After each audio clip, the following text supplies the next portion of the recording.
नमस्कार दोस्तों, स्वागत है आप सभी का आपके अपने यूट्यूब चैनल अंडरस्टूड स्टडी पर।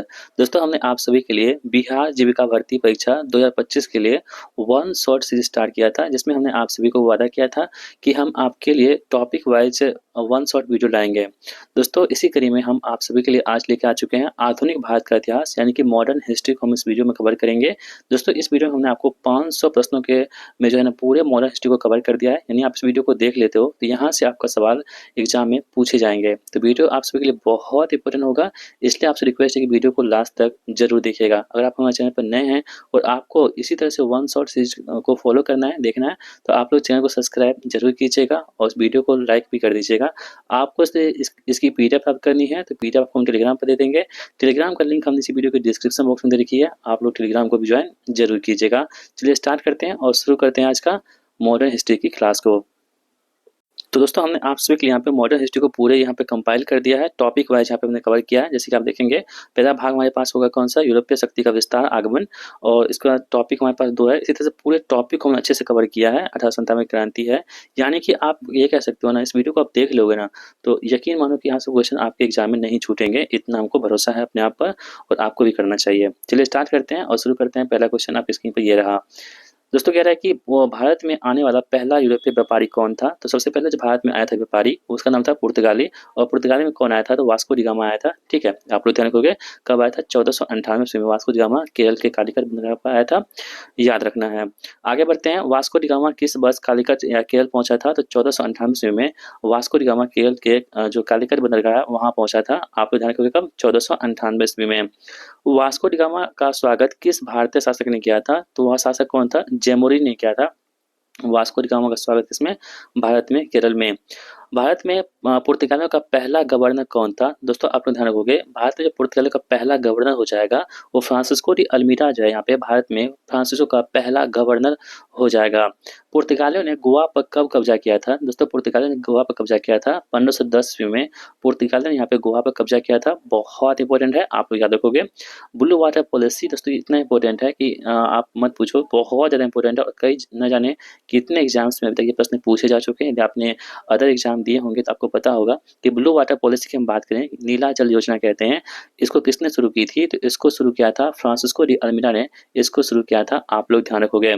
भारत में ईस्ट इंडिया कंपनी की स्थापना किस वर्ष होती है। दोस्तों ईस्ट इंडिया कंपनी जो है ना, ये ब्रिटेन की कंपनी थी और इसकी स्थापना कब होती है, भारत में 1600 ईस्वी में इसकी स्थापना होती है, आप लोग ध्यान रखोगे। ईस्ट इंडिया कंपनी को भारत में व्यापार करने का पहला अधिकार पत्र किस मुगल शासक ने दिया था। जब ईस्ट इंडिया कंपनी में व्यापार करने आए थे तो पहला जो अधिकार दिया था पत्र, वो था कौन, जहांगीर दिया था। ठीक है, उसमें जहांगीर का पीरियड चल रहा था, टाइम चल रहा था, तो इसी वक्त यहाँ पे जहांगीर ने ईस्ट इंडिया कंपनी को भारत में व्यापार करने का पहला अधिकार पत्र यहाँ पे दे दिया था।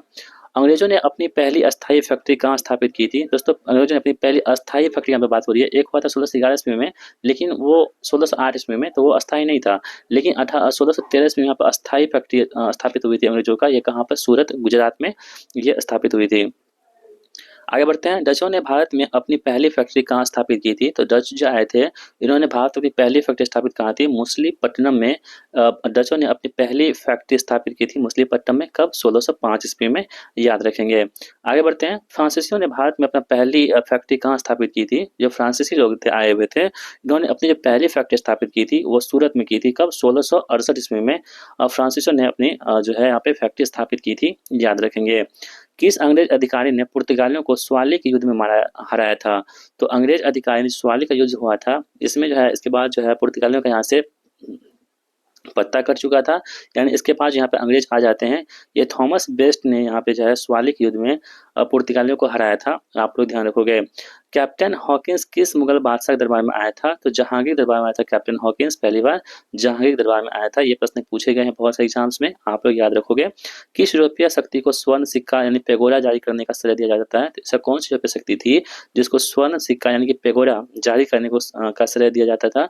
वो दोस्तों कौन सा यहाँ पे, डच था। कौन था, डच था।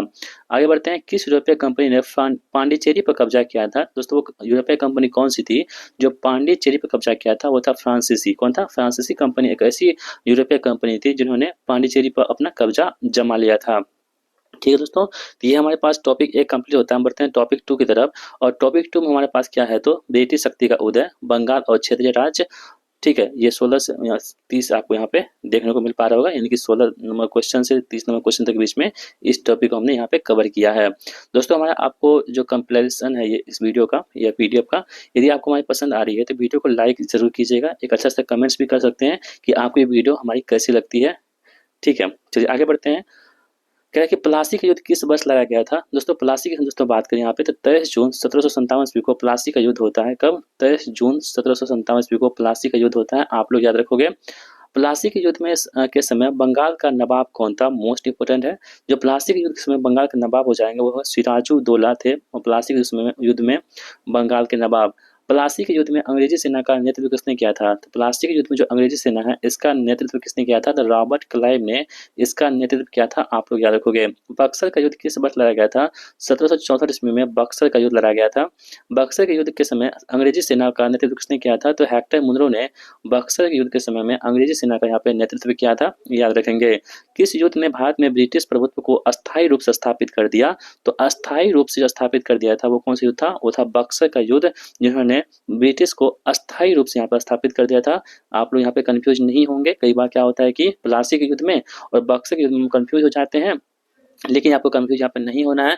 जो अस्थायी रूप से स्थापित किया था वो बक्सर के युद्ध के बाद यहाँ पे अस्थायी रूप से स्थापित हो गया था। किस संधि के तहत बंगाल में द्वैत शासन लागू किया गया था? दोस्तों वो था इलाहाबाद की संधि, जो कब होता है? 1765 ईस्वी में। इसके तहत जो है यहाँ पे द्वैत शासन लागू किया गया था, ध्यान रखेंगे।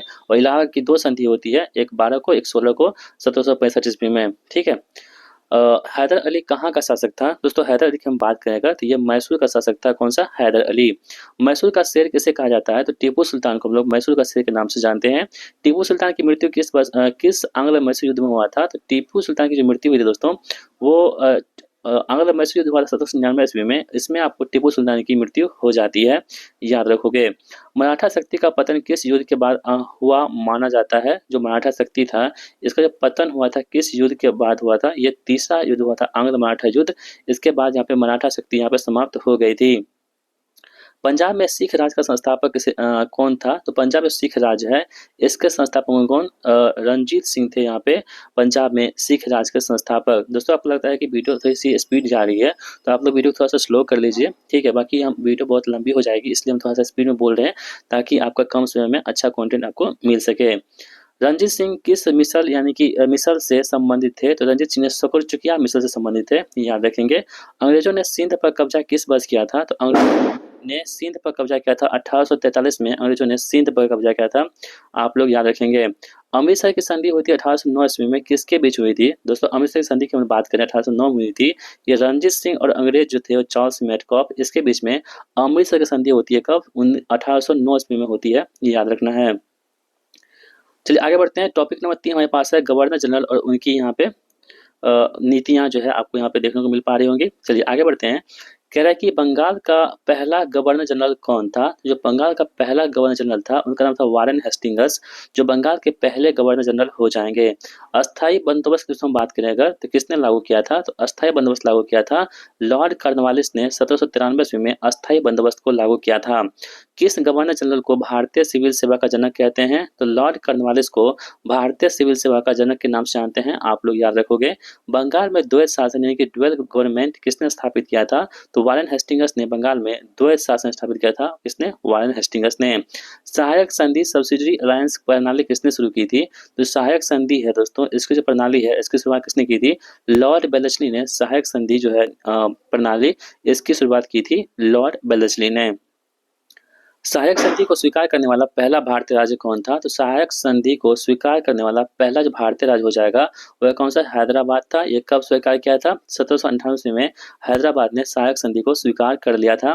भारत का पहला गवर्नर जनरल कौन था? तो भारत का पहला गवर्नर जनरल की दोस्तों बात हम लोग कर रहे हैं यहाँ पे, तो विलियम बेंटिक यहाँ पे भारत के पहले गवर्नर जनरल हो जाएंगे। किस गवर्नर जनरल ने सती प्रथा को समाप्त कर दिया था? तो यहाँ पे विलियम बेंटिक ने 1829 ईस्वी में सती प्रथा को समाप्त कर दिया था राजा राम मोहन राय के सहयोग से, याद रखोगे। व्यक्तिगत का सिद्धांत यानी कि डॉक्ट्राइन ऑफ लैप्स किसने लागू किया था? बहुत इंपॉर्टेंट है दोस्तों, हमने आपको वही प्रश्न यहाँ पे कंपाइल किए हुए हैं जो काफी इंपॉर्टेंट है और बहुत से एग्जाम में प्रश्न पूछे जाते हैं। तो यहाँ पे व्यक्तिगत का सिद्धांत की हम बात करेंगे, डॉक्ट्राइन ऑफ लैप्स किसने लागू किया था? तो लॉर्ड डलहौजी ने व्यक्तिगत का सिद्धांत दिया था। किसने? लॉर्ड डलहौजी ने। व्यक्तिगत के सिद्धांत द्वारा द्वारा ब्रिटिश साम्राज्य में मिलाया गया पहला राज्य कौन सा था? वो था कौन सा? सतारा। यानी कि सतारा को व्यक्तिगत सिद्धांत के तहत जो है पहले राज्य के रूप में यहाँ पे शामिल किया गया था। भारत में पहली रेलवे लाइन किस गवर्नर जनरल के शासनकाल में बिछाई गई थी? तो ये 16 अप्रैल 1853 ईस्वी को लॉर्ड डलहौजी के शासनकाल में भारत में पहली रेल यहाँ पे बिछाई गई थी। मुंबई से थाने 34 किलोमीटर चलाई गई थी। रेतवारी व्यवस्था का जनक किसे को माना जाता है? दोस्तों जो रेतवारी व्यवस्था थी ये आपको थॉमस मुनरो और कैप्टन रीड को यहाँ पे रेत व्यवस्था का जनक के रूप में हम लोग जानते हैं। किस गवर्नर जनरल के शासनकाल में 1857 का विद्रोह हुआ था? तो लॉर्ड कैनिंग के समय में 1857 का विद्रोह होता है। किसके समय में? लॉर्ड कैनिंग के समय में। भारत का पहला वायसराय कौन था दोस्तों? तो भारत के पहला वायसराय की बात करें हम लोग, लॉर्ड कैनिंग था भारत का पहला वायसराय। ठीक है, इसी समय में क्या होता है? तो 1857 की क्रांति होती है। किस वायसराय को भारत में स्थानीय स्वशासन का जनक कहते हैं? तो जो वायसराय वहाँ पे हो जाएगा लॉर्ड रिपन को स्थानीय स्वशासन का जनक के नाम से जानते हैं। किसको? लॉर्ड रिपन को। किस वायसराय के कार्यकाल में वर्नाकुलर प्रेस एक्ट पारित हुआ दोस्तों? 1878 ईस्वी में जो है वर्नाकुलर प्रेस पारित होता है 1878 में लॉर्ड लिटन के द्वारा। उसको समाप्त कौन करते हैं? तो लॉर्ड रिपन यहाँ पे इसको समाप्त करते हैं। ठीक है, लॉर्ड रिपन इसको क्या करते हैं? समाप्त करते हैं। जबकि लागू किसने किया था? तो लॉर्ड लीटन ने 1878 ईस्वी में इसे लागू किया था। इल्बर्ट बिल विवाद किस वायसराय से संबंधित है? जो इल्बर्ट बिल विवाद हो जाएगा ये लॉर्ड रिपन से संबंधित होगा। कौन सा? इल्बर्ट बिल विवाद। 1885 में भारतीय राष्ट्रीय कांग्रेस की स्थापना के समय वायसराय कौन था? तो लॉर्ड डफरिन था। 1885 में जब भारतीय राष्ट्रीय कांग्रेस की स्थापना हुई थी इंडियन नेशनल कांग्रेस की, तो उस वक्त कौन था? लॉर्ड डफरिन यहाँ पे भारत में वायसराय के रूप में यहाँ पे कार्यरत थे। किस वायसराय ने अफगानिस्तान के प्रति मास्टरली इनइक्विटी की नीति अपनाई थी? तो लॉर्ड लॉरेंस ने ये नीति अपनाई थी मास्टरली इनइक्विटी की।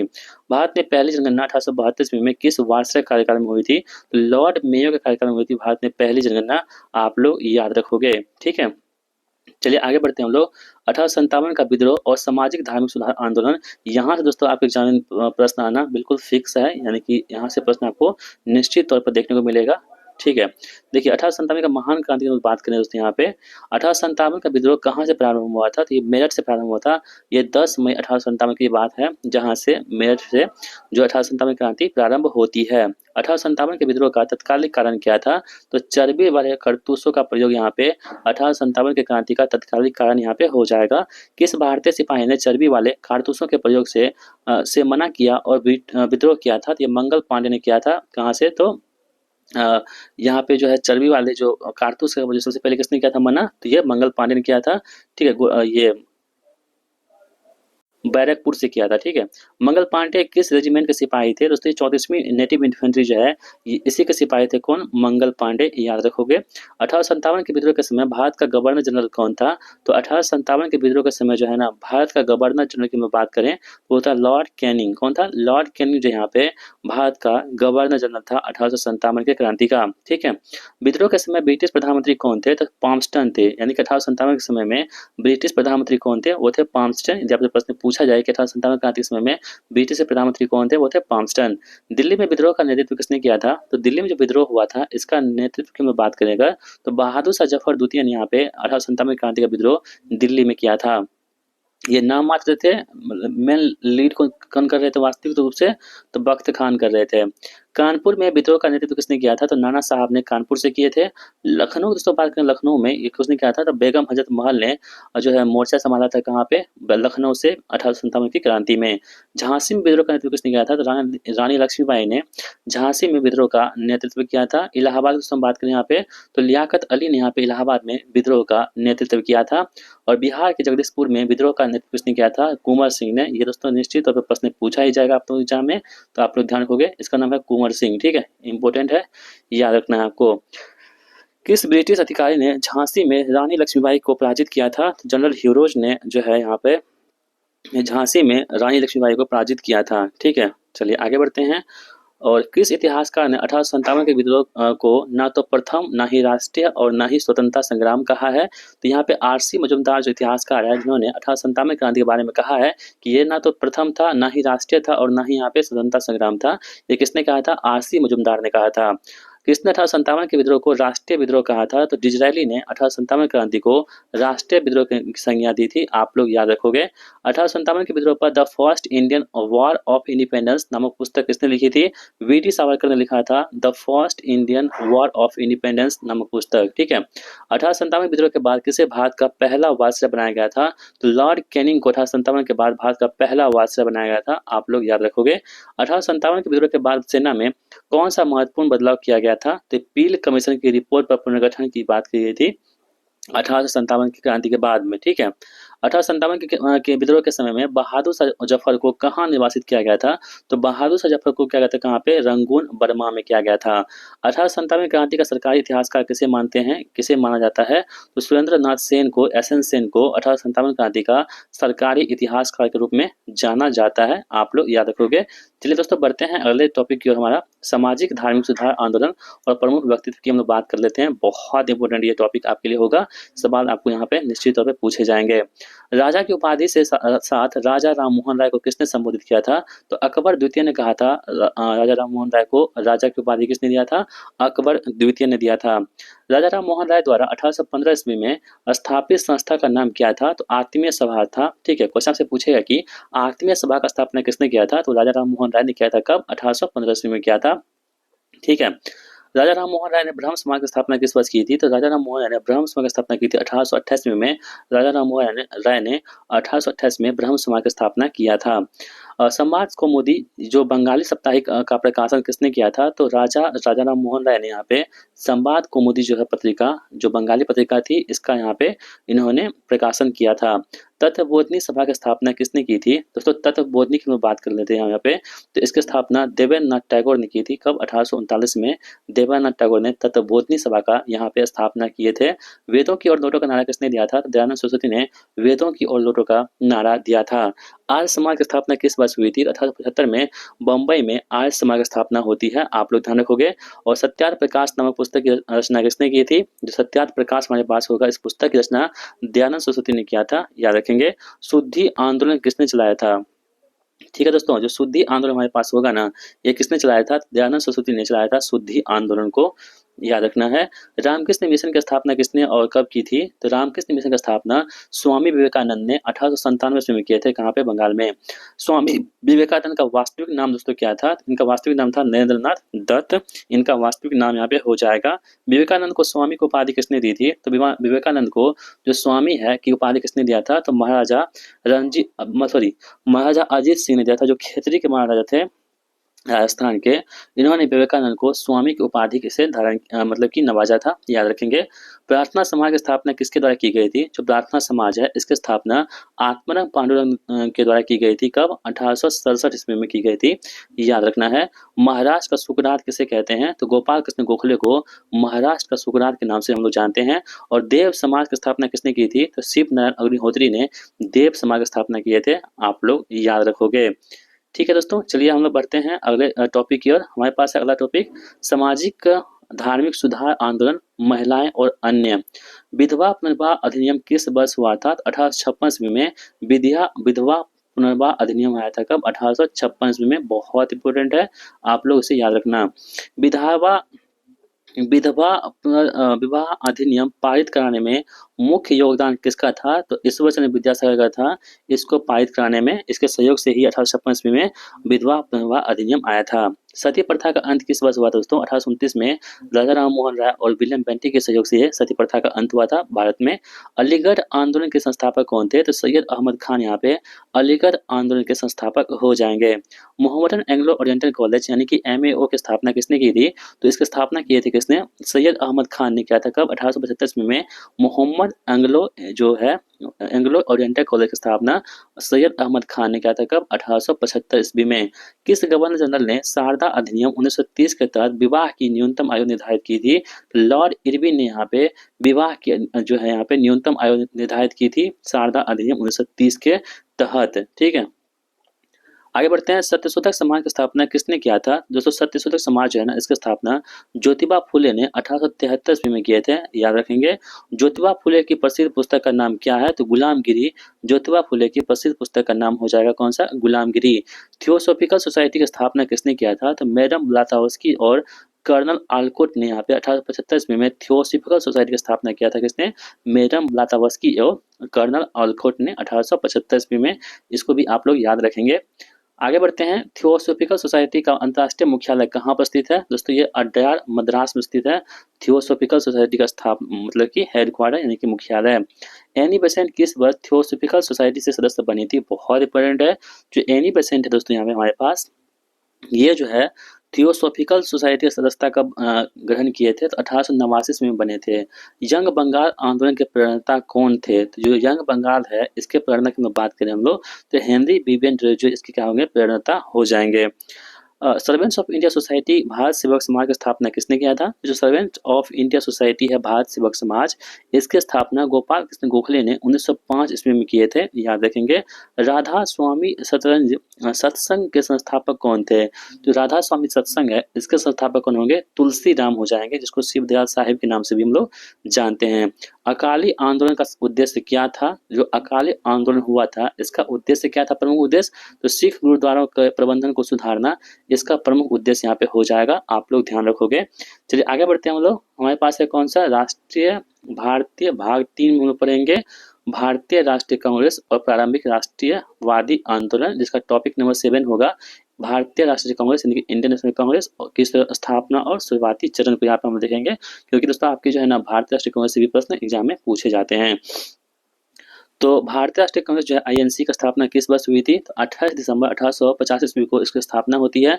कांग्रेस का स्थापना किसने किया था दोस्तों? तो इसके संस्थापक कौन थे? ए.ओ. ह्यूम थे। एक सेवानिवृत्त ब्रिटिश अधिकारी थे ए.ओ. ह्यूम, जिसे क्या बोलते हैं हम लोग? हर्मिट ऑफ शिमला यानी कि शिमला के संत के नाम से भी जानते हैं।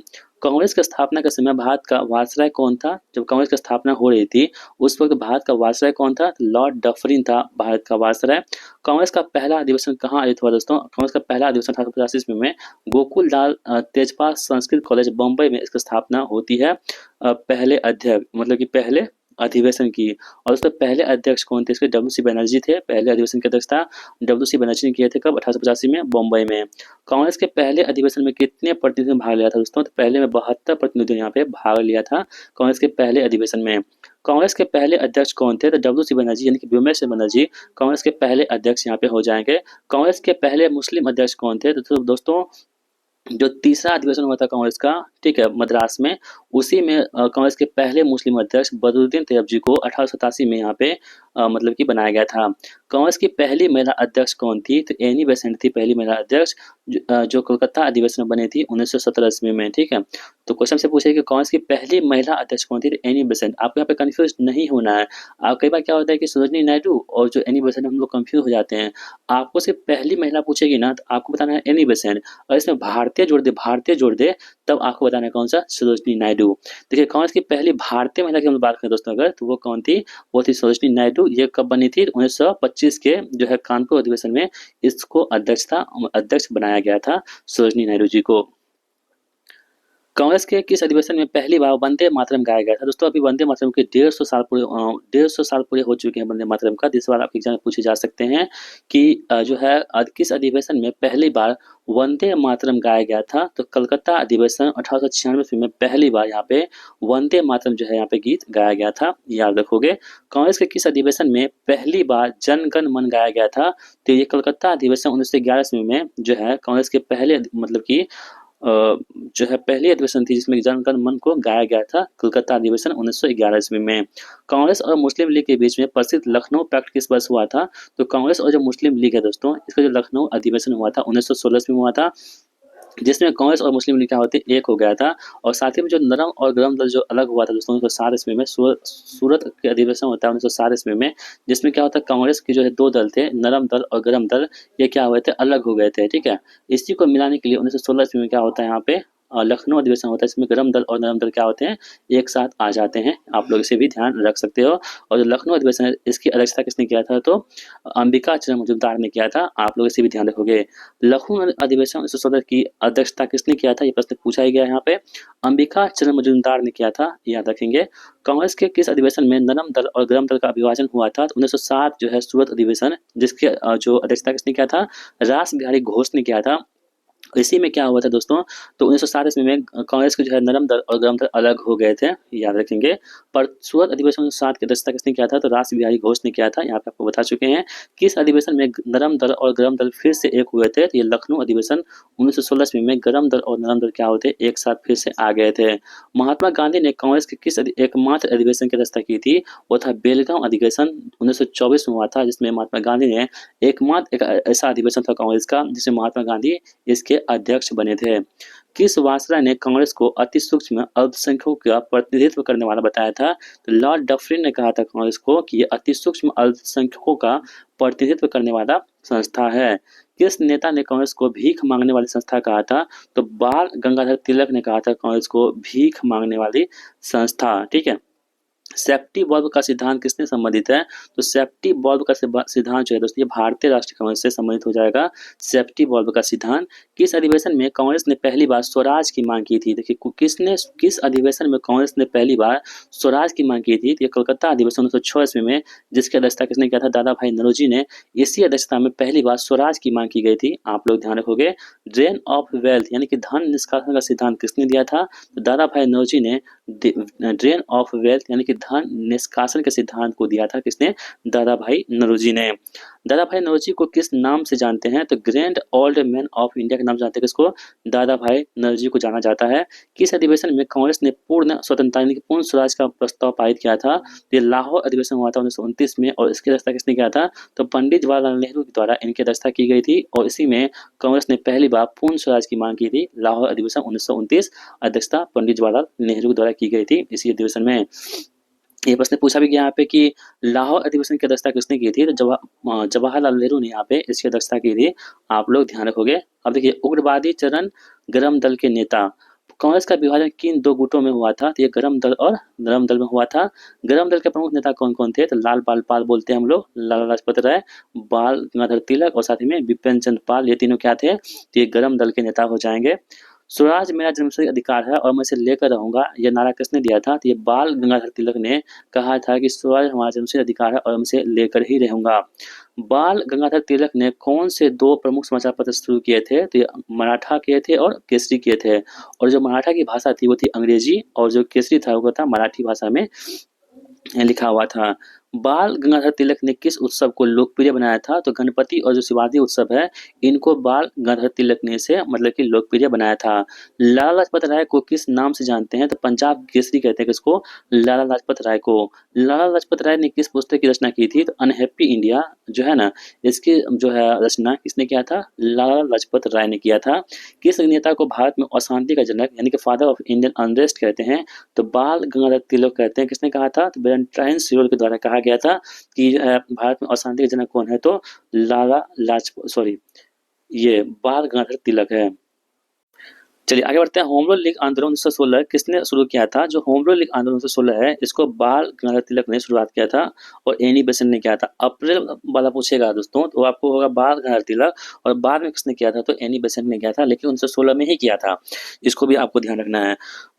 तिलक की होम रूल लीग का मुख्यालय कहाँ था, तो ये पुणे बेलगांव में था। ठीक है, जो हमारे पास है तिलक की होम रूल लीग, इसका मुख्यालय कहाँ पे था, तो पुणे बेलगांव में था, और एनी बेसेंट का जो होम रूल लीग था इसका मुख्यालय कहाँ पे था, दक्षिण भारत यानी कि मद्रास में था, अड्यार में। ठीक है, इसको भी आपको दोनों को ध्यान रखना है। किस नेता की मृत्यु साइमन कमीशन के विरोध में प्रदर्शन के दौरान हुई थी, तो लाला लाजपत राय की मृत्यु हुई थी, जो है साइमन गो बैक का नारा लगाते हुए सैंडर्स की जो लाठी थी उसके वजह से क्या होती, लाला लाजपत राय की मृत्यु यहाँ पे हो गई थी। अरविंद घोष ने किस समाचार पत्र का संपादन किया था, तो अरविंद घोष ने वंदे मातरम जो है अंग्रेजी में इसका संपादन किया था अरविंद घोष ने। आगे बढ़ते हैं। न्यू लैम्प्स फॉर ओल्ड लेख श्रृंखला किसने प्रकाशित किया था, तो ये न्यू लैम्प्स फॉर ओल्ड जो है ये अरविंद घोष ने किया था, किसने, अरविंद घोष ने।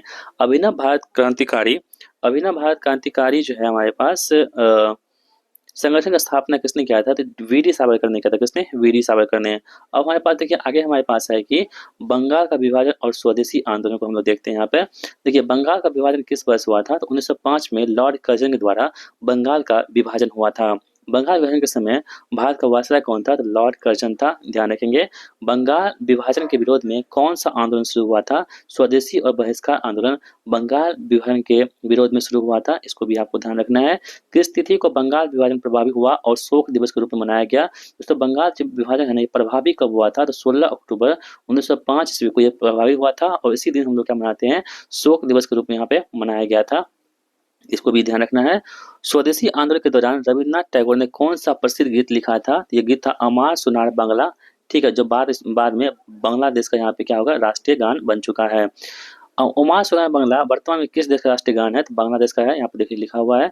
मुस्लिम लीग की स्थापना किस वर्ष हुई थी? 1906 ईस्वी में ढाका में समीउल्लाह के द्वारा यहाँ पे इसकी स्थापना की गई थी। मुस्लिम लीग की स्थापना किसने की थी? तो आगा खां और समीउल्लाह खां ने मुस्लिम लीग की स्थापना 1906 ईस्वी में ढाका में किए थे। ब्रिटिश सरकार ने बंगाल विभाजन को किस वर्ष रद्द किया था? तो 1911 ईस्वी में। बंगाल विभाजन होता है 1905 ईस्वी में और रद्द कब होता है? 1911 ईस्वी में इसको रद्द कर दिया गया था। बंगाल विभाजन रद्द होने के समय में भारत का वायसराय कौन था? तो लॉर्ड हार्डिंग द्वितीय था, इसको ध्यान रखना है आप सभी को। चलिए दोस्तों बढ़ते हैं, आगे बढ़ते हैं। गांधी युग हम यहाँ पे प्रारंभ करते हैं और गांधी युग और संवैधानिक विकास को यहाँ पे हम देखते हुए चलते हैं। टॉपिक 10 हमारा होगा महात्मा गांधी का आगमन और प्रारंभिक आंदोलन। महात्मा गांधी दक्षिण अफ्रीका से भारत कब लौट रहे थे? तो 9 जनवरी 1915 ईस्वी को महात्मा गांधी दक्षिण अफ्रीका से भारत लौटते हैं, इसी को हम प्रवासी भारतीय दिवस के रूप में मनाते हैं। और किस तिथि को भारत में प्रवासी भारतीय दिवस यानी कि NRI डे मनाते हैं? तो 9 जनवरी को मनाते हैं, इसे भी आप लोग ध्यान रखोगे। गांधी जी के राजनीतिक गुरु कौन थे? तो गोपाल कृष्ण गोखले गांधी जी के राजनीतिक गुरु हो जाएंगे। गांधी जी का भारत में पहला सफल सत्याग्रह कौन सा था? चंपारण सत्याग्रह 1917 ईस्वी का था। चंपारण सत्याग्रह किस प्रथा के विरोध में थी? तो 3 कठिया प्रणाली जो थी वो नील की खेती के लिए ये मतलब कि विरोध में था चंपारण सत्याग्रह, याद रखेंगे। गांधी जी का पहला भूख हड़ताल फास्ट अनटू डेथ किस आंदोलन में शुरू हुआ था? तो ये अहमदाबाद मिल आंदोलन जो 1918 में हुआ था, इसमें प्रारंभ हुआ था। किस आंदोलन को गांधी जी ने पहली वास्तविक किसान सत्याग्रह कहा है? तो खेरा सत्याग्रह को गांधी जी ने 1918 में हुआ था खेरा, इसको उन्होंने गांधी जी ने पहली वास्तविक किसान सत्याग्रह के नाम से जाना है। रॉलेट एक्ट किस वर्ष पारित हुआ था? तो 1919 में रॉलेट एक्ट पारित हुआ था और किस अधिनियम को बिना वकील, बिना अपील और बिना दलील का कानून कहा गया है? तो रॉलेट एक्ट को यह कहा गया है, ध्यान रखेंगे। जलियांवाला बाग का नरसंहार किस वर्ष हुआ था? तो 13 अप्रैल 1919 को जलियांवाला बाग हत्याकांड होता है, नरसंहार होता है। और जलियांवाला बाग नरसंहार के समय में वायसराय कौन था? तो लॉर्ड चैम्सफोर्ड यहाँ पे क्या होंगे? वायसराय हो जाएंगे। जलियांवाला बाग हत्याकांड की जांच के लिए कौन सी कमीशन स्थापित की गई थी? तो हंटर कमीशन यहाँ पे जलियांवाला बाग हत्याकांड की जांच के लिए बनाई गई थी, हंटर कमीशन। और इन्होंने कहा था कि 379 लोग ही केवल मरे हैं, बाकी लेकिन दोस्तों बहुत सारे यहाँ पे जो है निहत्थे लोगों पर गोलियां बरसा दी गई थी, जो कि बहुत ही गंभीर मतलब अपराध मान सकते हैं उसको आप लोग। जलियांवाला बाग हत्याकांड के विरोध में रविन्द्रनाथ टैगोर ने कौन सी उपाधि लौटा दी थी? तो रविन्द्रनाथ टैगोर ने यहाँ पे नाइटहुड की उपाधि लौटा दी थी। रविन्द्रनाथ टैगोर ने नाइटहुड की उपाधि लौटा दी थी, किसमें? जलियांवाला बाग हत्याकांड के विरोध में। खिलाफत आंदोलन का नेतृत्व किसने किया था? तो अली बंधुओं ने, यानी कि शौकत अली और मोहम्मद अली ने खिलाफत आंदोलन का यहाँ पे नेतृत्व किया था, याद रखेंगे। असहयोग आंदोलन किस वर्ष शुरू हुआ था दोस्तों? तो ये 1920 में असहयोग आंदोलन महात्मा गांधी के सहयोग से शुरू हुआ था। असहयोग आंदोलन क्यों समाप्त हुआ था? दोस्तों ये क्या होता है 5 फरवरी 1922 को, कहीं पर 4 कहीं पर 5, तो 5 फरवरी 1922 को क्या होता है? तो चोरी चोरा गोरखपुर के जो है ना एक चोरी चोरा जो है पुलिस स्टेशन, वहाँ पे जो है ना कुछ लोगों ने उसमें आग लगा दी थी, इसको हम लोग चोरी चोरा कांड के नाम जानते हैं। और इसी की वजह से यह असहयोग आंदोलन को महात्मा गांधी ने स्थगित कर दिया था, समाप्त कर दिया था। स्वराज पार्टी की स्थापना किसने की थी? दोस्तों स्वराज पार्टी की स्थापना 1923 ईस्वी में CR दास इसके अध्यक्ष थे और मोतीलाल नेहरू ने किया था। आप लोग ध्यान रखोगे, क्वेश्चन से पूछेगा कि जब स्वराज पार्टी की स्थापना हो रही थी उस वक्त इसके सचिव कौन थे? तो मोतीलाल नेहरू इसके सचिव थे और CR दास क्या होंगे? इसके अध्यक्ष हो जाएंगे। साइमन कमीशन भारत किस वर्ष आया दोस्तों? तो ये 1928 में 3 फरवरी 1928 को साइमन कमीशन भारत पहुंचता है और इसको साइमन गो बैक के नारे से इसको वापस भेजने के लिए यहाँ पे इसका प्रदर्शन होता है। और क्यों? क्योंकि इसमें जो है सभी जो थे यहाँ पे सदस्य, 7 सदस्य क्या थे? वो भारतीय नहीं थे, मतलब कि अंग्रेज थे। इसमें कोई भी सदस्य भारतीय नहीं थे, इसलिए इसका विरोध किया जा रहा था। नेहरू रिपोर्ट किस वर्ष प्रस्तुत की गई थी? दोस्तों 1928 में नेहरू रिपोर्ट प्रस्तुत की गई थी। लेकिन ये रिपोर्ट किसने प्रस्तुत की थी नेहरू में? तो मोतीलाल नेहरू के द्वारा इस रिपोर्ट को प्रस्तुत किया गया था कब? 1928 ईस्वी में। भगत सिंह और बटुकेश्वर दत्त ने केंद्रीय विधानमंडल पर बम किस वर्ष फेंका था? क्वेश्चन हमसे पूछेगा कि जो केंद्रीय असेंबली है इस पे यह बम किसने फेंका था? तो भगत सिंह और बटुकेश्वर दत्त ने फेंका था। अब कब फेंका था वो आपको यहाँ पे बता देते हैं। 1929 में फेंका था। 1929 में। अब देखिए सविनय अवज्ञा आंदोलन और गोलमेज सम्मेलन को यहाँ पे देख लेते हैं हम लोग। कांग्रेस ने किस वर्ष पूर्ण स्वराज की घोषणा की थी? 1929 के लाहौर अधिवेशन में की थी। ठीक है। सविनय अवज्ञा आंदोलन की शुरुआत की घटना से हुई है, दांडी मार्च से हुई है दोस्तों, दांडी मार्च से। और ये दांडी मार्च नमक सत्याग्रह जो है किस वर्ष हुआ था? तो 1930 ईस्वी में दांडी मार्च होती है, जिसको नमक सत्याग्रह के नाम से हम लोग जानते हैं। गांधी इरविन समझौता किस वर्ष हुआ था? तो 5 मार्च 1931 ईस्वी को गांधी इरविन के बीच में क्या होता है? समझौता होता है कब? 5 मार्च 1931 ईस्वी को। किस गोलमेज सम्मेलन में महात्मा गांधी ने भाग लिया था? तो उत्तर होगा इसका कि दूसरा गोलमेज सम्मेलन जो 1931 में हुआ था। महात्मा गांधी जो है, देखिए गोलमेज सम्मेलन जो हुआ था वो 3 गोलमेज सम्मेलन हुआ था, जिसमें केवल दूसरे जो गोलमेज सम्मेलन हुआ था इसमें महात्मा गांधी ने भाग लिया था कांग्रेस की तरफ से। ठीक है। राजपुताना नामक जहाज से यहाँ से गए हुए थे। तीनों गोलमेज सम्मेलन में भाग लेने वाले एकमात्र भारतीय कौन थे? डॉक्टर भीमराव अंबेडकर तीनों गोलमेज सम्मेलन में भाग लेने वाले एकमात्र भारतीय हो जाएंगे। सांप्रदायिक पंचायत यानी कि कम्युनल अवार्ड की घोषणा किसने किया था? तो ये ब्रिटिश प्रधानमंत्री रैमजे मैकडोनाल्ड ने सांप्रदायिक पंचायत यानी कि कम्युनल अवार्ड की घोषणा किए थे। गांधी जी और अम्बेडकर के बीच में पूना पैक्ट किस वर्ष हुआ था दोस्तों? 1932 में यहाँ पे पूना पैक्ट होता है। पूना की जो यरबरा जेल है वहां पे होता है गांधी जी और अम्बेडकर के बीच में 1932 में पूना पैक्ट। व्यक्तिगत सत्याग्रह 1940 के पहले सत्याग्रही कौन थे? तो पहले कौन में विनोबा भावे हो जाएंगे दोस्तों, और दूसरे कौन जवाहरलाल नेहरू, और तीसरे कौन थे? ब्रह्मदत्त थे। क्वेश्चन से पूछे जो व्यक्तिगत सत्याग्रह हुई थी 1940 में, इसके पहले सत्याग्रही कौन थे? तो विनोबा भावे। दूसरे कौन थे? तो जवाहरलाल नेहरू। और दूसरे कौन थे यहाँ पे? जवाहरलाल नेहरू। और तीसरे कौन थे यहाँ पे? ब्रह्मदत्त थे। कौन थे? ब्रह्मदत्त थे। यहाँ पे आप लोग ध्यान रखोगे। करो या मरो का नारा किसने दिया था? तो महात्मा गांधी ने दिया था। ये भारत छोड़ो आंदोलन के समय में। भारत छोड़ो आंदोलन किस वर्ष शुरू हुआ था? 1942 में भारत छोड़ो आंदोलन शुरू होता है। इसे आप लोग ध्यान रखोगे महात्मा गांधी के सहयोग से। भारत छोड़ो आंदोलन के समय में कांग्रेस का नेतृत्व किसने किया था? तो महात्मा गांधी ने किया था। भारत छोड़ो आंदोलन के समय में महात्मा गांधी ने कांग्रेस का नेतृत्व किया था। ऑपरेशन जीरो आवर किससे संबंधित है? तो ऑपरेशन जीरो आवर होगा ये भारत छोड़ो आंदोलन के समय में गांधी जी सहित प्रमुख नेताओं का गिरफ्तारी से हो जाएगा। ठीक है। ऑपरेशन जीरो आवर के तहत जितने भी वहाँ पे क्रांतिकारी थे से सभी नेताओं को यहाँ पे गिरफ्तार कर लिया गया था ऑपरेशन जीरो आवर के तहत।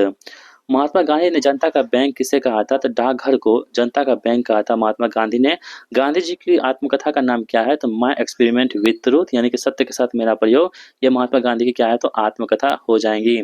संवैधानिक विकास और यहाँ पे हम लोग देख लेते हैं स्वतंत्रता की ओर। चलिए आगे बढ़ते हैं। ब्रिटिश भारत में द्वैध शासन प्रणाली किस अधिनियम द्वारा शुरू की गई थी? तो ब्रिटिश भारत में जो द्वैध शासन प्रणाली है ये भारत सरकार अधिनियम 1919 में के द्वारा इसको शुरुआत की गई थी। ध्यान रखेंगे। प्रांतों में द्वैध शासन को समाप्त करके केंद्र में द्वैध शासन किस अधिनियम द्वारा शुरू किया गया था? ये भारत सरकार अधिनियम 1935 के द्वारा। चलिए आगे बढ़ते हैं। भारत सरकार अधिनियम 1935 के तहत किस वर्ष प्रांतीय चुनाव हुए थे? देखिए भारत सरकार अधिनियम 1935 के तहत जो प्रांतीय चुनाव हुआ था ना 1937 में प्रांतीय चुनाव हुआ था। कब? 1937 में। क्रिप्स मिशन भारत कब आया था? 1942 में भारत जो है क्रिप्स मिशन आता है। ध्यान रखेंगे। क्रिप्स मिशन के प्रस्तावों को गांधी जी ने क्या कहा था? जो क्रिप्स मिशन है इसके प्रस्ताव को गांधी जी ने कहा था कि पोस्ट डेटेड चेक यानी कि पोस्ट डेटेड चेक कहा था किसको? तो क्रिप्स प्रस्ताव को महात्मा गांधी जी ने। बेबल योजना किस वर्ष प्रस्तुत की गई थी? जो बेबल योजना है ये 1945 में प्रस्तुत की गई थी। कौन सी? बेबल योजना। कैबिनेट मिशन भारत कब आया था? तो 1946 में कैबिनेट मिशन भारत आता है। कैबिनेट मिशन के सदस्य कौन कौन थे? तो पैट्रिक लॉरेंस, स्टेफर्ड क्रिप्स और एबी अलेक्जेंडर इसके क्या होंगे? तो सदस्य हो जाएंगे। अंतरिम सरकार का गठन किस वर्ष किया गया था? तो सितंबर 1946 में अंतरिम सरकार का गठन किया गया था। याद रखेंगे सितंबर 1946 में। माउंटबेटन योजना किस तिथि को प्रस्तुत की गई थी? तो 3 जून 1947 को माउंटबेटन योजना प्रस्तुत की गई थी। भारतीय स्वतंत्रता अधिनियम किस वर्ष पारित हुआ था? 1947 में भारतीय स्वतंत्रता अधिनियम को पारित किया गया था। याद रखेंगे। स्वतंत्रता के समय ब्रिटिश प्रधानमंत्री कौन थे? तो क्लेमेंट इटली जो लेबर पार्टी के थे। ये कौन होंगे दोस्तों यहाँ पे? तो स्वतंत्रता के समय भारत के प्रधानमंत्री हो जाएंगे। स्वतंत्र भारत के पहले गवर्नर जनरल कौन थे? तो लॉर्ड माउंटबेटन स्वतंत्र भारत के पहले गवर्नर जनरल थे। कौन? Lord Mountbatten. स्वतंत्र भारत के पहले और अंतिम भारतीय गवर्नर जनरल कौन थे? वो थे कौन? सी राजगोपालाचारी थे। कौन थे? सी राजगोपालाचारी।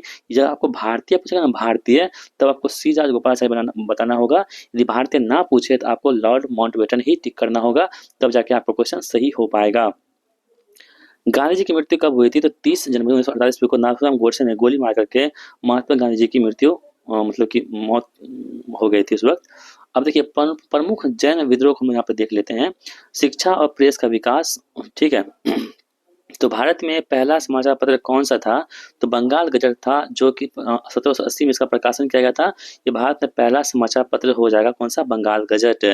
बंगाल गजट का प्रकाशन किसने शुरू किया था? तो जेम्स अगस्टस हिकी ने बंगाल गजट का प्रकाशन शुरू किया था। किसने? जेम्स अगस्टस हिकी ने। भारत का पहला भारतीय भाषा समाचार पत्र कौन सा था?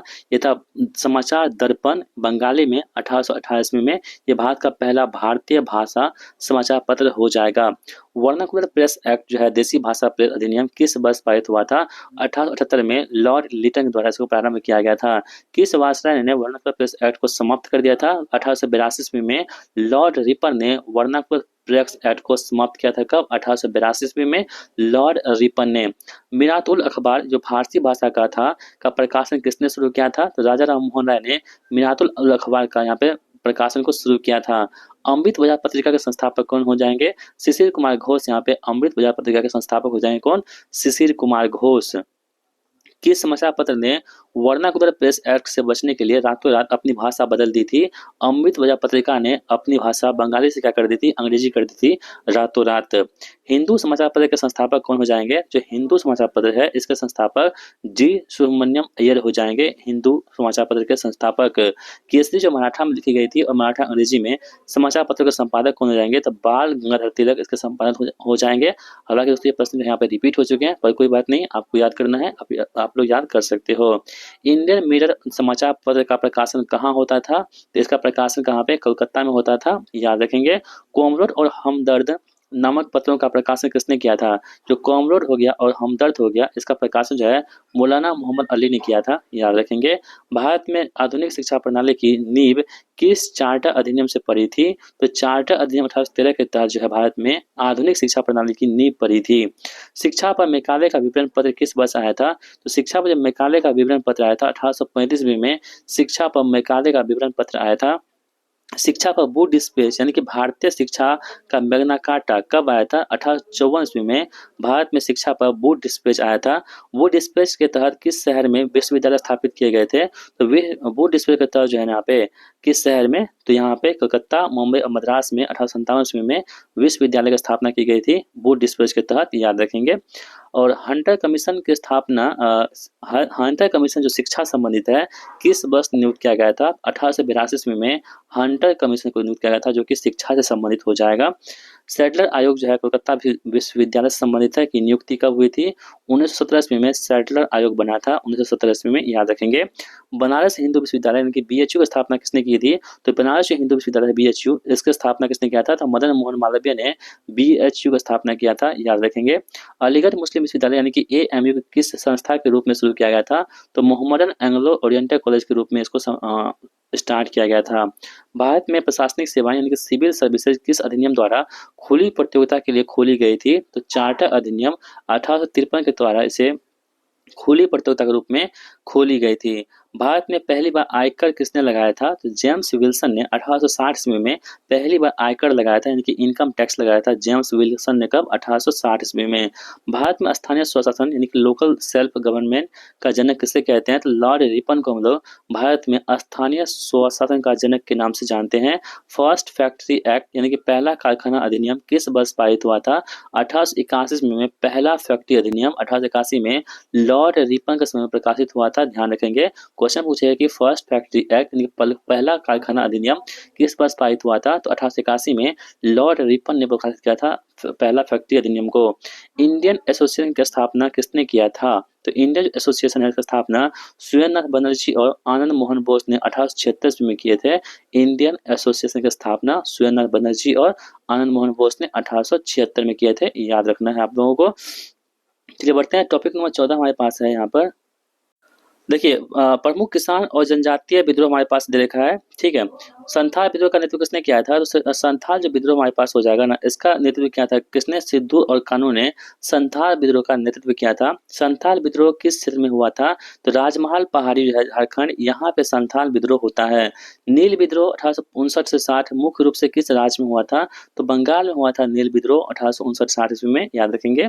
किस नाटक में नील बगान मालिकों के अत्याचारों का वर्णन किया गया है? तो नील दर्पण में किया गया है, और जिसके लेखक कौन होंगे? दीनबंधु मित्र हो जाएंगे। पबना विद्रोह हुआ था कब? 1873 से 76 के बीच में। किस क्षेत्र में हुआ था? तो पबना विद्रोह हुआ था दोस्तों बंगाल के क्षेत्र में 1873-76 के बीच में। यूसुफ शाही फरगना से संबंधित है कौन सा? पबना विद्रोह।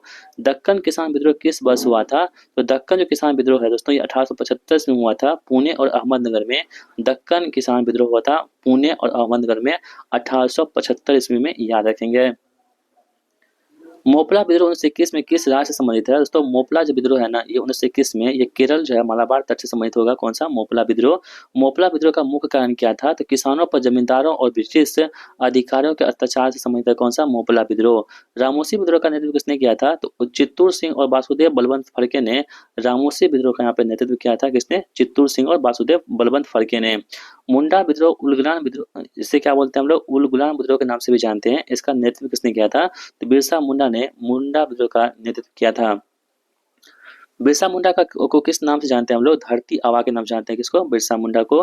खोन विद्रोह का हुआ था 1837 से 1856 के बीच में होता है। कौन सा? खोन विद्रोह। इसका मुख्य रूप से कहाँ हुआ था? तो उड़ीसा में खोन विद्रोह होता है। ओहोम विद्रोह कब होता है? 1828 में। ओहोम विद्रोह का नेतृत्व किसने किया था? तो गोमधर कुंवर ने यहाँ पर ओहोम विद्रोह का यहाँ पर नेतृत्व किया था। कुका आंदोलन दोस्तों बात करें हम लोग 1840 में, किस राज्य से संबंधित है कुका आंदोलन?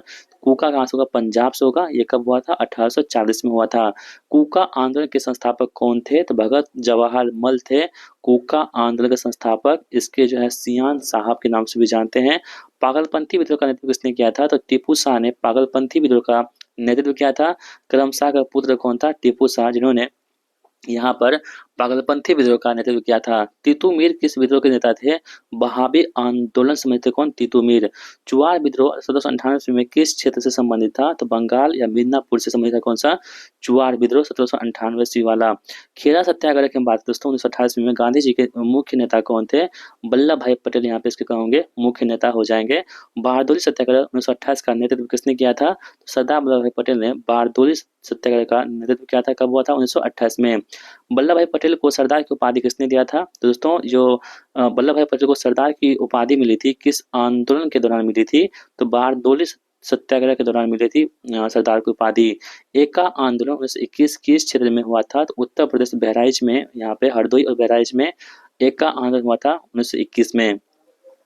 एका आंदोलन का नेतृत्व किसने किया था? तो मदारी पासी ने यहाँ पे एका आंदोलन का नेतृत्व किया था। ताना भगत आंदोलन किस क्षेत्र से संबंधित है? तो बिहार और झारखंड से ताना भगत आंदोलन संबंधित है। किस विद्रोह को पहला किसान विद्रोह मानते हैं? तो सन्यासी विद्रोह को पहला किसान विद्रोह के नाम से जानते हैं। किसको? सन्यासी विद्रोह को। ठीक है, आगे बढ़ते हैं हम लोग। क्रांतिकारी आंदोलन और आधुनिक साहित्य की बात करें हम लोग। क्रांतिकारी आंदोलन, अनुशीलन समिति नामक क्रांतिकारी संगठन कहाँ सक्रिय था? जो अनुशीलन समिति नामक क्रांतिकारी संगठन था, ये कहाँ पे? बंगाल में सक्रिय था। मित्र मेला नामक संगठन की स्थापना किसने की थी? तो बी.डी. सावरकर ने 1899 में मित्र मेला नामक जो संगठन है, इसकी स्थापना किया था। किसने? बी.डी. सावरकर ने। मित्र मेला ही बाद में किस प्रसिद्ध संगठन के रूप में परिवर्तित हो गया था? तो अभिनव भारत के रूप में 1904 ईस्वी में, ये मतलब कि आगे चल के ये प्रसिद्ध हो गया था अभिनव भारत के नाम से।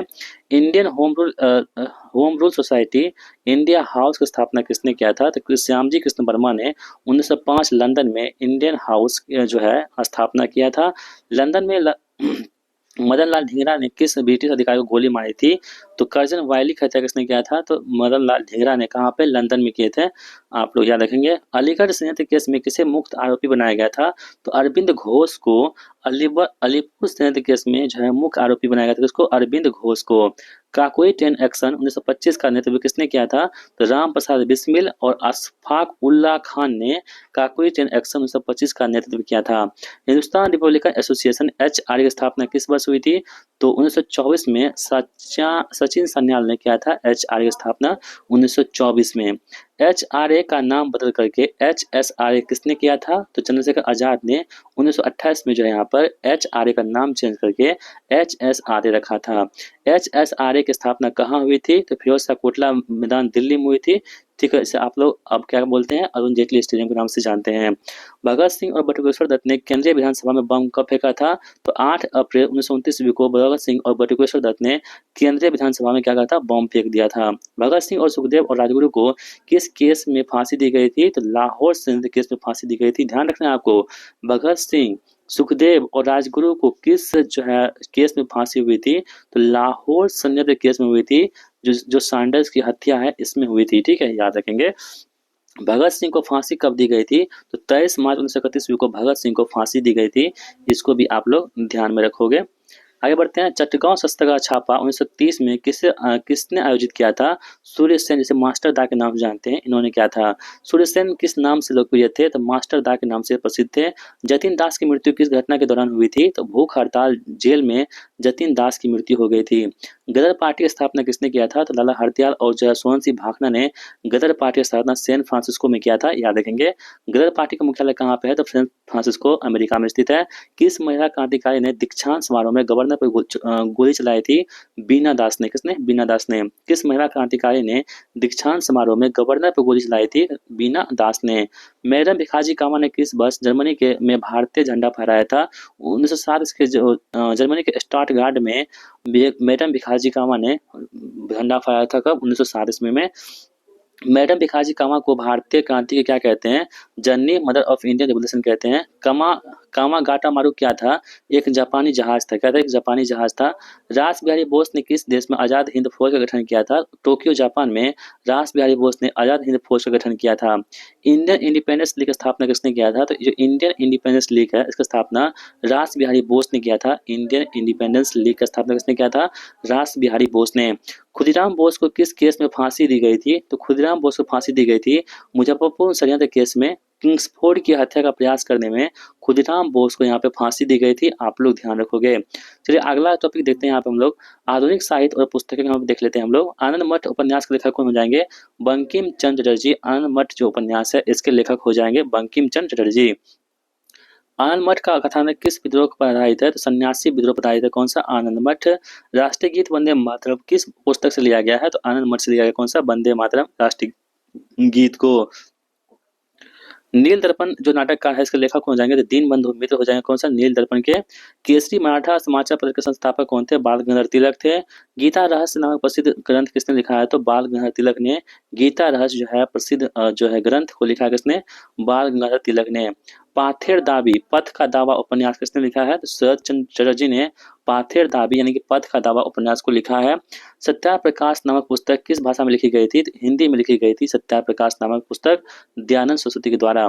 इंडिया विंस फ्रीडम पुस्तक के लेखक कौन हो जाएंगे? तो Abul Kalam Azad India wins freedom के क्या होंगे? लेखक हो जाएंगे। द डिस्कवरी ऑफ इंडिया नामक प्रसिद्ध पुस्तक किसने लिखा था? तो भारत के पहले प्रधानमंत्री जवाहरलाल नेहरू ने द डिस्कवरी ऑफ इंडिया प्रसिद्ध पुस्तक लिखे थे। गुलामगिरी पुस्तक की रचना किसने किया था? ज्योतिबा फुले ने गुलामगिरी पुस्तक की रचना किया था। किसने? ज्योतिबा फुले ने। माय एक्सपेरिमेंट विद ट्रूथ सत्य के साथ मेरा प्रयोग किसकी आत्मकथा है? तो महात्मा गांधी जी की आत्मकथा है। कौन सी? सत्य के साथ मेरा प्रयोग, my experiment with truth. Hind Swaraj पुस्तक के लेखक हो जाएंगे तो महात्मा गांधी हिंद स्वराज पुस्तक के लेखक हो जाएंगे। बंदी जीवन नामक जो है बंदी जीवन नामक पुस्तक के लेखक कौन है? तो सचिन सान्याल बंदी जीवन नामक पुस्तक के लेखक होंगे। कौन? सचिन सान्याल। इंडियन स्ट्रगल पुस्तक किसने लिखी है? सुभाष चंद्र बोस ने इंडियन स्ट्रगल पुस्तक को लिखी है। द स्कोप ऑफ हैप्पीनेस किसकी आत्मकथा है? तो विजय लक्ष्मी पंडित का है आत्मकथा the scope of happiness. Life divine पुस्तक के लेखक कौन हो जाएंगे? तो अरविंद घोष यहाँ पे लाइफ डिवाइन पुस्तक के लेखक हो जाएंगे। पॉवर्टी एंड अनबिलिटी इन इंडिया नामक पुस्तक के लेखक कौन हो जाएंगे? दादा भाई नौरोजी।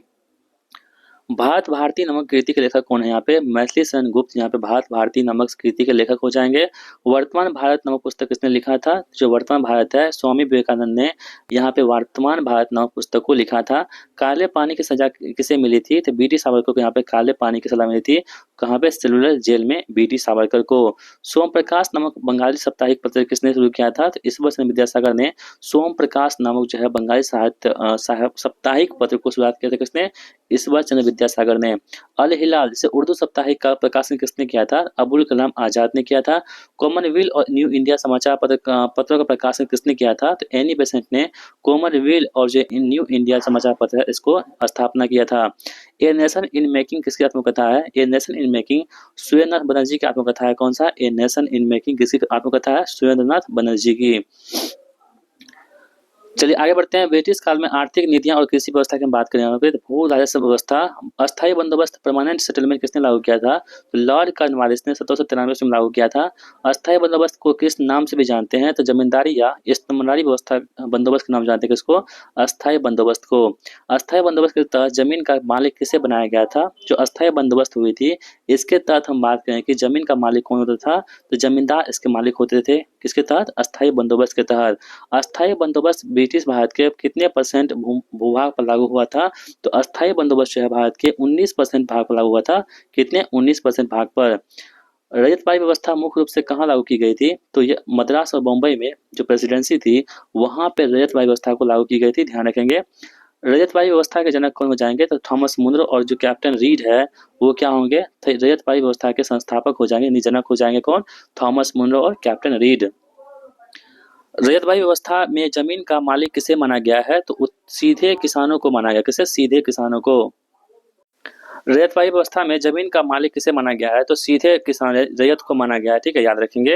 रैयतवाड़ी व्यवस्था ब्रिटिश भारत के कितने परसेंट पर लागू हुई थी? जो रैयतवाड़ी व्यवस्था है ब्रिटिश भारत के 51% भागों पर लागू हुई थी। कितने? 51% भागों पर रैयतवाड़ी व्यवस्था, याद रखेंगे। और जो हमारे पास है ये अस्थायी बंदोबस्त 19% पर था और रैयतवाड़ी व्यवस्था 51% पर था।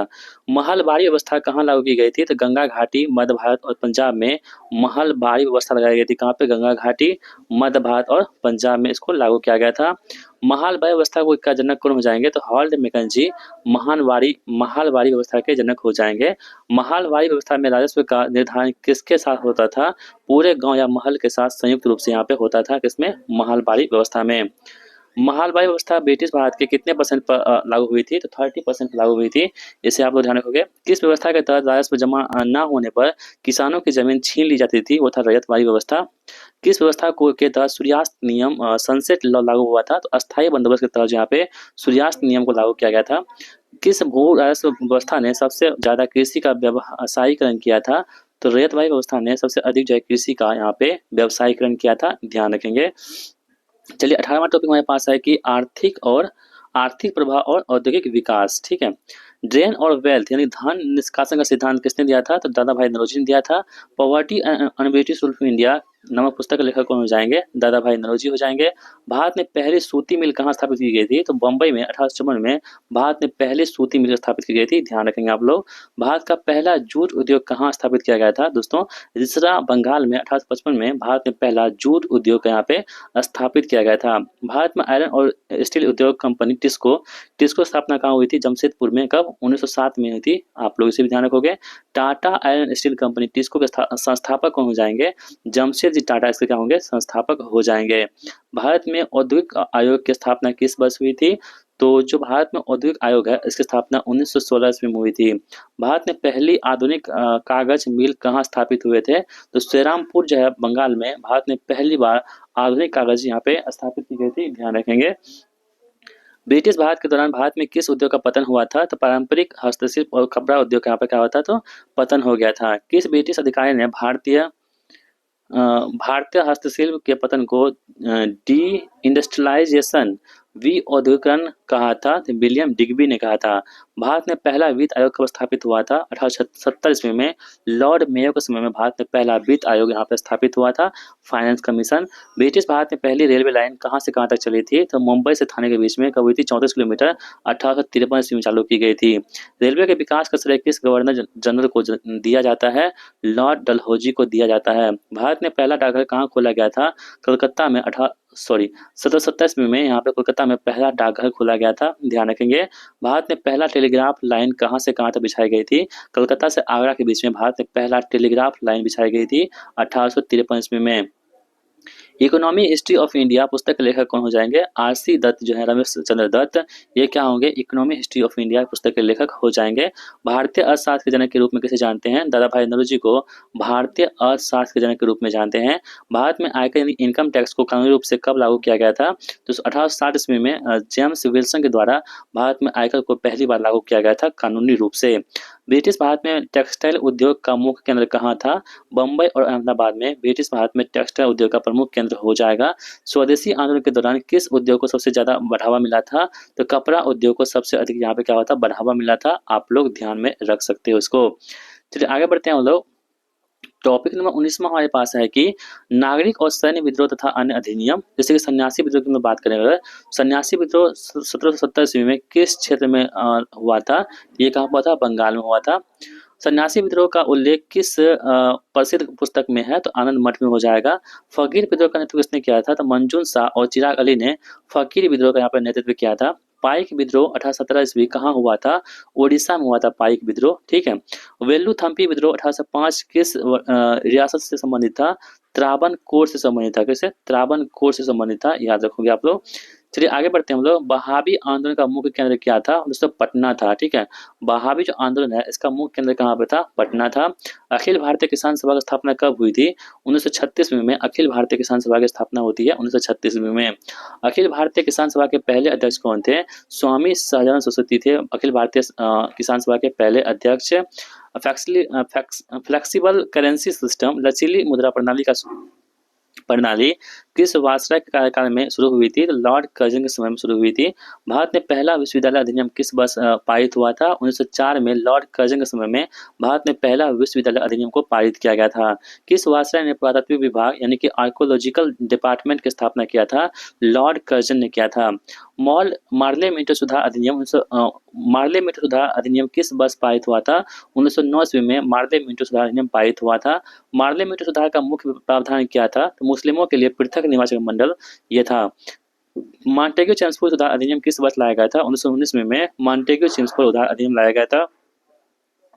रोलक एक्ट किसके कार्यकाल में पारित हुआ था? तो लॉर्ड चेम्सफोर्ड के समय में रोलक एक्ट को पारित किया गया था, ध्यान रखेंगे। चलिए भाग 8 को देखते हैं हम लोग।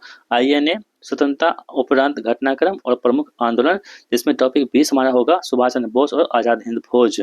सुभाष चंद्र बोस का जन्म कहाँ हुआ था? तो कटक उड़ीसा में हुआ था। सुभाष चंद्र बोस ने किस वर्ष में कांग्रेस के अध्यक्ष पद से इस्तीफा दिया था? 1939 के जो त्रिपुरी संकट हुआ था इसमें जो है सुभाष चंद्र बोस ने इस्तीफा दे दिए थे।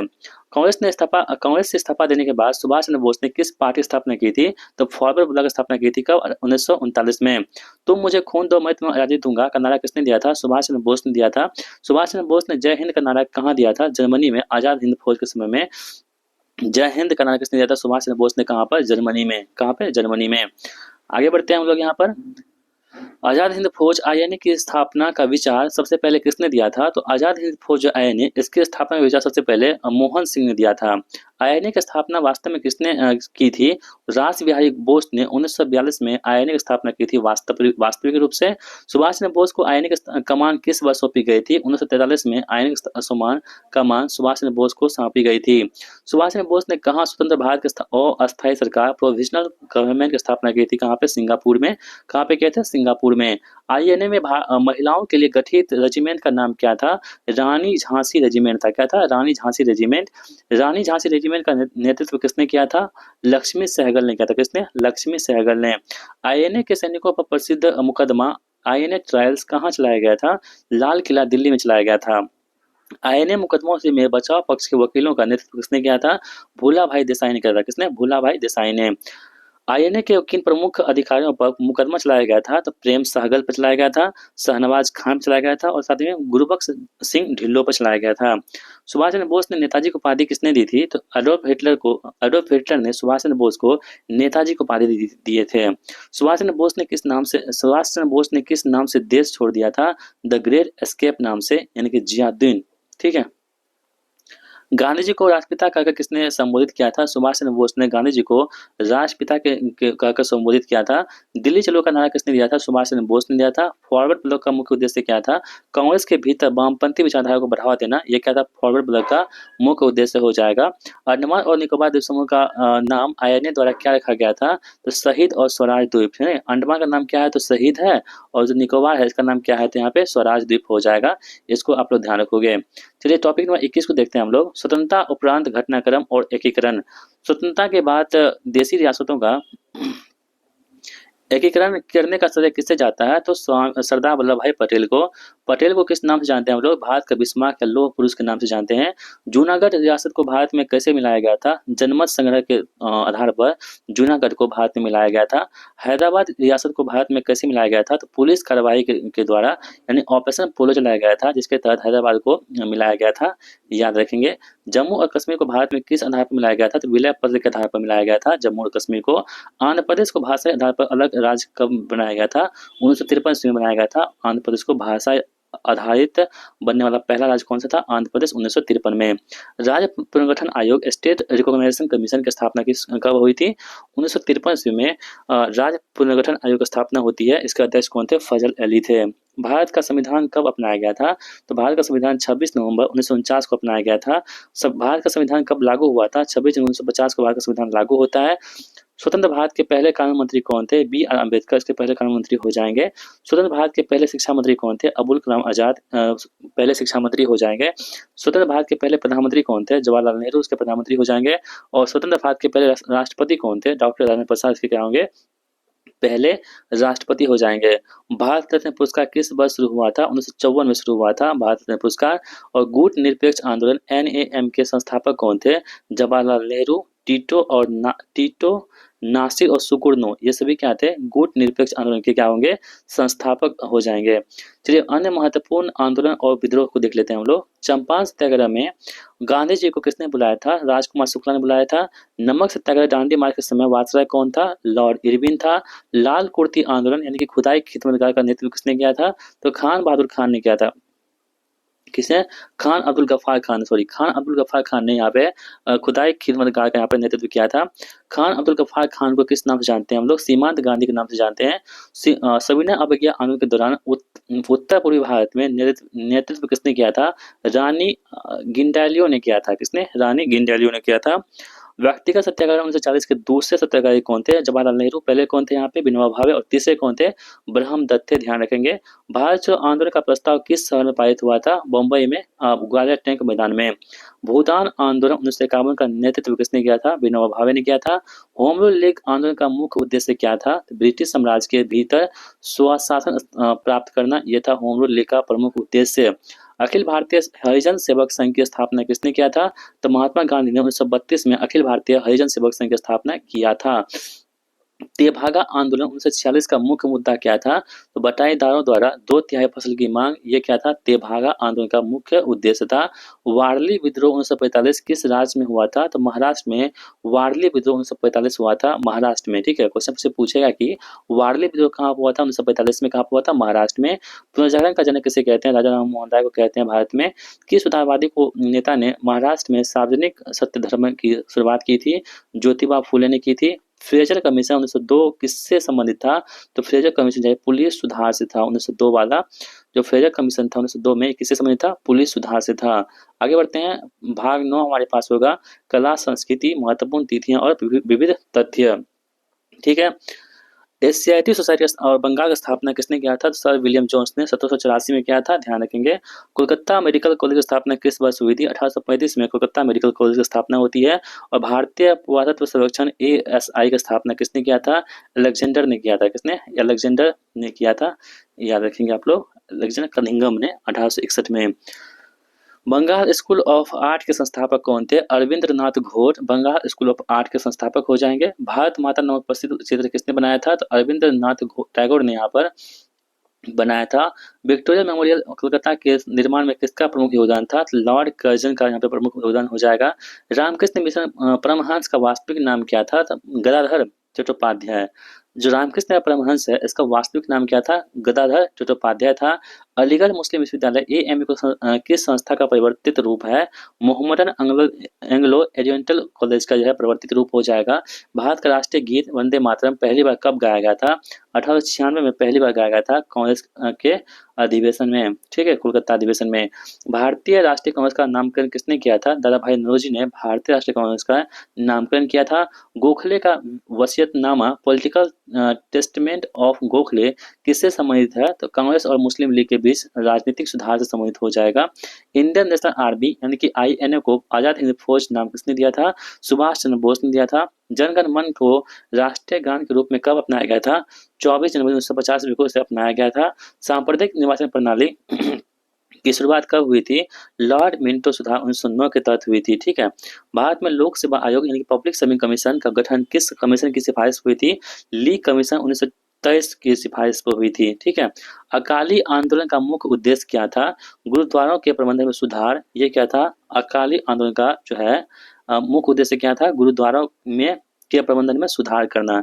Akhil Bharatiya trade union Congress AITUC की स्थापना कब होती है? 1920 में इसकी स्थापना होती है। अखिल भारतीय एआईटीयूसी की स्थापना मुंबई में। एआईटीयूसी के पहले अध्यक्ष कौन हो जाएंगे? लाला लाजपत राय इसके पहले अध्यक्ष हो जाएंगे। हिंदू महासभा की स्थापना किसने किया था? मदन मोहन मालवीय ने किया था 1915 में। हिंदू सभा का स्थापना मदन मोहन मालवीय ने किया था कब? 1915 में। भारत छोड़ो आंदोलन के दौरान कहाँ समानांतर सरकार जो है समानांतर सरकार बनी थी? बलिया, सतारा और तामलुक में। बलिया में समानांतर सरकार का नेतृत्व किसने किया था? चित्तू पांडे ने किया था। कहाँ पे? बलिया में। और ऑल इंडिया वीमेंस कांग्रेस की स्थापना किसने किया था? लेडी सदारुल्ला हसन ने किया था। वेदों की ओर लौटो का नारा किस भाषा में दिया गया था? तो हिंदी भाषा में वेदों की ओर लौटो का नारा दिया गया था हिंदी भाषा में स्वामी दयानंद सरस्वती के द्वारा। फॉरवर्ड ब्लॉक 1947 का मुख्य आधार क्या था? क्रांतिकारी राष्ट्रवाद। युगांतर नामक जो क्रांतिकारी पत्रिका है किसने शुरू किया था? बरिंद्रनाथ घोष और भूपेंद्र दत्त ने यहाँ पे युगांतर को शुरुआत किया था, ध्यान रखेंगे। टॉपिक 24 हमारे पास है आधुनिक भारत के विविध और महत्वपूर्ण तथ्य। भारतीय राष्ट्रीय कांग्रेस के पहले अंग्रेज अध्यक्ष कौन थे? जॉर्ज यूले, जो कि चौथा अधिवेशन था कांग्रेस का, जो कहाँ पर हुआ था? इलाहाबाद में 1888 में ये बने थे। किस वायसराय का हत्या अंडमान में एक अफगान अपराधी ने किया दिया था? लॉर्ड मेयो की हत्या 1872 में अंडमान में कर दिया गया था, अफगान अपराधी ने किया था। राजधानी कोलकाता से दिल्ली हस्तांतरित करने की घोषणा कब की गई थी? 1911 में लॉर्ड हार्डिंग द्वितीय द्वारा की गई थी। प्रथम विश्व युद्ध के दौरान गांधी जी को किस नाम से जाना गया था? भर्ती करने वाला सार्जेंट के नाम से जाना गया था। गांधी जी ने असहयोग आंदोलन वापस लेने का निर्णय कहाँ लिया था? बारदोली में लिया था। कहाँ थे? बारदोली में थे। उन्होंने तब जाके यहाँ पे असहयोग आंदोलन को वापस लेने का निर्णय ले लिया था। साइमन कमीशन का गठन किस उद्देश्य से किया गया था? तो भारत सरकार अधिनियम 1919 के समीक्षा पर जो यहाँ पे साइमन कमीशन का गठन किया गया था कि जो अधिनियम 1919 है उसको हम समीक्षा करेंगे, इसलिए यहाँ पे जो है साइमन कमीशन का गठन किया गया था। पाकिस्तान शब्द का प्रयोग सबसे पहले किसने किया था? चौधरी रहमत अली ने किया था। कैबिनेट मिशन का अध्यक्ष कौन था? लॉर्ड पैथिंग लॉरेंस यहाँ पे कैबिनेट मिशन का अध्यक्ष हो जाएंगे। अंतरिम सरकार 1946 में विदेश मामलों के का पोर्टफोलियो किसके पास था? जवाहरलाल नेहरू के पास था। स्वतंत्रता के समय भारतीय राष्ट्रीय कांग्रेस का अध्यक्ष कौन था? जीबी कृपलानी स्वतंत्रता के समय भारतीय राष्ट्रीय कांग्रेस के अध्यक्ष हो जाएंगे। आजाद हिंद फौज के किस अधिकारी ने आत्मसमर्पण के बाद गांधी जी से मुलाकात की थी? मोहन सिंह ने की थी। व्यक्तिगत सत्याग्रह को किस अन्य नाम से जानते हैं? दिल्ली चलो आंदोलन के नाम जानते हैं किसको? व्यक्तिगत सत्याग्रह को। किस अधिनियम द्वारा ईसाई मिशनरियों को भारत में धर्म प्रचार की अनुमति मिली थी? चार्टर अधिनियम 1813 के तहत। किस अधिनियम के द्वारा ईसाई मिशनरियों को भारत में धर्म प्रचार करने की अनुमति मिली थी? चार्टर अधिनियम 1813 के तहत। किस अधिनियम द्वारा भारत का शासन ईस्ट इंडिया कंपनी से ब्रिटिश क्राउन को हस्तांतरित कर दिया गया था? तो उत्तर भारत सरकार अधिनियम 1858 के तहत। भारत में द्विसदनीय व्यवस्था किस अधिनियम द्वारा शुरू की गई थी? तो भारत सरकार अधिनियम 1919 द्वारा यहाँ पे द्विसदनीय व्यवस्था को चालू की गई थी, याद रखेंगे आप सभी लोग। भारत छोड़ो आंदोलन के समय गांधी जी कहाँ गए थे? आगा खान पैलेस पुणे में गए थे। समाचार सरदार वल्लभ भाई पटेल को लौह पुरुष की उपाधि किसने दिया था? तो बारदोली के महिलाओं ने सरदार वल्लभ भाई पटेल को लौह पुरुष की उपाधि दिया था। सुभाष चंद्र बोस ने सिंगापुर में कौन सा नारा दिया था, दिल्ली चलो का नारा दिया था सुभाष चंद्र बोस ने। वहाबी आंदोलन का मुख्य उद्देश्य क्या था? इस्लाम को शुद्ध करना, ये था वहाबी आंदोलन का मुख्य उद्देश्य। जवाहरलाल नेहरू ने 1935 का अधिनियम को क्या कहा था? अनेकों ब्रेकों वाली इंजन रहित कहा था। जवाहरलाल नेहरू ने भारत के पहले राष्ट्रीय योजना समिति नेशनल प्लानिंग कमेटी के अध्यक्ष कौन थे? जवाहरलाल नेहरू, 1938। देखिए यहाँ पे क्वेश्चन पूछा, भारत के पहले राष्ट्रीय योजना समिति के अध्यक्ष कौन थे? जवाहरलाल नेहरू थे, 1938 में। द इंडियन सोशियोलॉजिस्ट नामक पत्रिका किसने निकाली थी? श्यामजी कृष्ण वर्मा ने। कहा पे? लंदन में। स्वतंत्र भारत के पहले रेल मंत्री कौन थे? जॉन मथाई यहाँ पे हो जाएंगे। लॉर्ड बेबल के स्थान पर किसे भारत का अंतिम वायसराय बनाया गया था? लॉर्ड माउंटबेटन को बनाया गया था। भारत में रेलवे का जनक किसे कहते हैं? लॉर्ड हल्हौजी को भारत में रेलवे का जनक कहते हैं। अब महत्वपूर्ण तिथियां और विविध को हम देख लेते हैं, उसके बाद हमारा ये चैप्टर कंप्लीट होने वाला है। ठीक है, जैसे कि रोलक के सत्याग्रह की शुरुआत गांधी जी ने कब किया था? 1919 में किया था। मार्टिन लूथर ऑफ इंडिया किसे कहा जाता है? मार्टिन लूथर ऑफ इंडिया किसे कहते हैं हम लोग? दयानंद सरस्वती को भारत में मार्टिन लूथर ऑफ इंडिया के नाम से जाना जाता है। त्रिपुरी अधिवेशन आईएनसी जिसमें मतलब कि इंडियन नेशनल कांग्रेस की जो है भारतीय राष्ट्रीय कांग्रेस की जो त्रिपुरी अधिवेशन हुआ था, जिसमें बोस ने इस्तीफा दिया था, किस वर्ष दिया था? 1939 के त्रिपुरी अधिवेशन में, जो कहाँ हुआ था? त्रिपुरी कहाँ पे है? मध्य प्रदेश में। आगे बढ़ते हैं। अगस्टस ऑफर की घोषणा कब की गई थी? 1940 में अगस्त ऑफर की घोषणा की गई थी। भारत छोड़ो आंदोलन के प्रस्ताव को कांग्रेस ने कब स्वीकार कर लिया था? तो 8 अगस्त 1942 को भारत छोड़ो आंदोलन के प्रस्ताव को कांग्रेस ने स्वीकार किया था। शिमला सम्मेलन यानी शिमला कॉन्फ्रेंस किस वर्ष आयोजित किया गया था? 1945 में शिमला सम्मेलन होता है 1945 में। नौसेना विद्रोह किस वर्ष हुआ था? 1946 में यहाँ पे नौसेना विद्रोह होता है, ध्यान रखेंगे। प्रत्यक्ष कार्यवाही दिवस डायरेक्ट एक्शन डे मुस्लिम लीग द्वारा कब शुरू किया गया था? 16 अगस्त 1946 ईस्वी को यहाँ पर प्रत्यक्ष कार्यवाही दिवस मुस्लिम लीग द्वारा शुरू किया गया था। 16 अगस्त 1946 ईस्वी को। भारत को आज़ादी देने की घोषणा कब हुई थी? फरवरी 1947 ईस्वी को। क्वेश्चन से पूछ सकता है कि भारत को आज़ादी देने की घोषणा कब हुई थी? फरवरी 1947 ईस्वी को हुई थी, याद रखेंगे। और मुस्लिम लीग द्वारा जो डायरेक्ट एक्शन डे है वो 16 अगस्त 1946 को मनाया गया था। दीनबंधु के नाम से कौन प्रसिद्ध है? तो CF एंड्रूज यहाँ पे दीनबंधु के नाम से प्रसिद्ध हो जाएंगे। देशबंधु के नाम से कौन प्रसिद्ध है? चित्तरंजन दास यहाँ पे देशबंधु के नाम से प्रसिद्ध हो जाएंगे। और दीनबंधु को उपाधि गांधी जी ने किसे दिया था? CF एंड्रूज को दिया था गांधी जी ने दीनबंधु की उपाधि। Hindustan socialist Republican association HSRA की स्थापना कब हुई थी? 1928 में हुई थी। कानपुर संयंत्र केस में किस नेता पर मुकदमा चला था? S.A. डांगे के जो नेता थे उसको कानपुर संयंत्र में क्या हुआ था? यहाँ पे मतलब मुकदमा चला था। पहला भारतीय समाचार पत्र बंगाल गजट का प्रकाशन कहाँ से होता था? कलकत्ता से होता था, ध्यान रखेंगे। वर्नाकुलर प्रेस एक्ट के तहत प्रतिबंधित होने वाला पहला समाचार पत्र कौन सा था? सोम प्रकाश था। कौन सा? सोम प्रकाश यहाँ पे हो जाएगा, जो कि पहला प्रतिबंधित जो पत्र था वो कौन था? सोम प्रकाश। ठीक है, चलिए आगे बढ़ते हैं हम लोग। भारत का राष्ट्रीय पंचांग नेशनल कैलेंडर किस पर आधारित है? शक संबंध पर आधारित है। भारतीय सांख्यिकी संस्थान ISA की स्थापना किसने किया था? PC महालनोबिस ने इसका स्थापना किया था। अलीगढ़ आंदोलन का मुख्य उद्देश्य क्या था? मुस्लिमों में आधुनिक शिक्षा का प्रसार करना, ये अलीगढ़ मुस्लिम आंदोलन का मुख्य उद्देश्य हो जाएगा।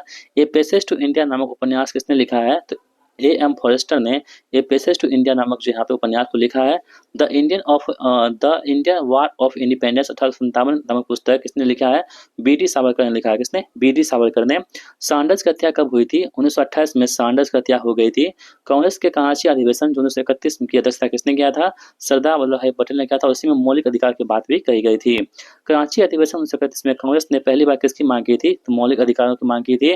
दीवान खास किसके द्वारा निर्मित था? शाहजहां के द्वारा। यहाँ पे दीवान आम और दीवान खास को यहाँ पे निर्माण किया गया था शाहजहां के द्वारा। चलिए आगे बढ़ते हैं दोस्तों। लास्ट राउंड हमारे पास है, टॉपिक नंबर 26, विविध और अंतिम महत्वपूर्ण अवलोकन। आगा खां पैलेस कहाँ स्थापित है? जहाँ गांधी जी को कैद किया गया था। तो उत्तर होगा कौन सा? पुणे में आगा खां को स्थापित किया गया था। मतलब आगा खां कहाँ पे है? पुणे में है। ठीक है। भारतीय राष्ट्रीय कांग्रेस के सबसे कम उम्र के अध्यक्ष कौन थे? मौलाना अबुल कलाम आजाद हो जाएंगे। अम्बेडकर ने किस अनुच्छेद को संविधान की आत्मा और हृदय कहा है? अनुच्छेद 32 को अम्बेडकर ने संविधान की आत्मा और हृदय कहा है। लाला लाजपत राय किस बैंक के संस्थापक हो जाएंगे? पंजाब नेशनल बैंक के संस्थापक कौन थे? लाला लाजपत राय थे। भारत का विभाजन किस योजना पर आधारित था? माउंट बेटन योजना पर आधारित था। रेड क्लिफ रेखा किन दो देशों के बीच में सीमा बनाती है? भारत और पाकिस्तान के बीच में रेड क्लिफ रेखा सीमा बनाती है। ठीक है। भारत के स्वतंत्रता संग्राम का प्रतीक क्या था? चरखा और खादी क्या होंगे? इसके प्रतीक हो जाएंगे। दिल्ली को राजधानी बनाने की आधिकारिक घोषणा किस वर्ष हुई थी? 1911 में हुई थी और 12 में इसका स्थानांतरण हो गया था। भारत का पहला गवर्नर जनरल 1833 कौन था? विलियम बेंटिक था। कौन था? William Bentinck. बंगाल के अंतिम गवर्नर जनरल कौन हुए थे? विलियम बेंटिक थे। भारतीय सिविल सेवा में भर्ती होने वाले पहले भारतीय कौन थे? सत्येंद्र टैगोर 1863 में। ईश्वरचंद्र विद्यासागर किस संस्था से जुड़े हुए थे? बैथ्यून स्कूल कोलकाता से जुड़े हुए थे। रंगून कहाँ की राजधानी है जहाँ बहादुर शाहजफर को निर्वासित किया गया था? तो मरमा म्यांमार की राजधानी है कौन सी? रंगून। अलीपुर संयंत्र केस में सरकारी गवाह कौन बन गया था? नरेंद्र गोसाई बन गया था। जलियांवाला बाग नरसंहार के लिए कौन सा सैन्य कमांडर जिम्मेदार था? जनरल डायर जिम्मेदार था। उधम सिंह ने लंदन में जनरल डायर को किस वर्ष गोली मारी थी? 1940 में मारी थी। किसने? उधम सिंह ने जनरल डायर को। कैबिनेट मिशन के समय भारत का वायसराय कौन था? लॉर्ड बेबल था। कौन था? Lord label. सरदार पटेल ने देशी रियासतों के लिए एकीकरण के लिए कौन सा विभाग बनाया था? रियासती विभाग बनाया था। कौन सा? रियासती विभाग जो है ये सरदार पटेल ने देशी रियासतों के एकीकरण के लिए बनाया था।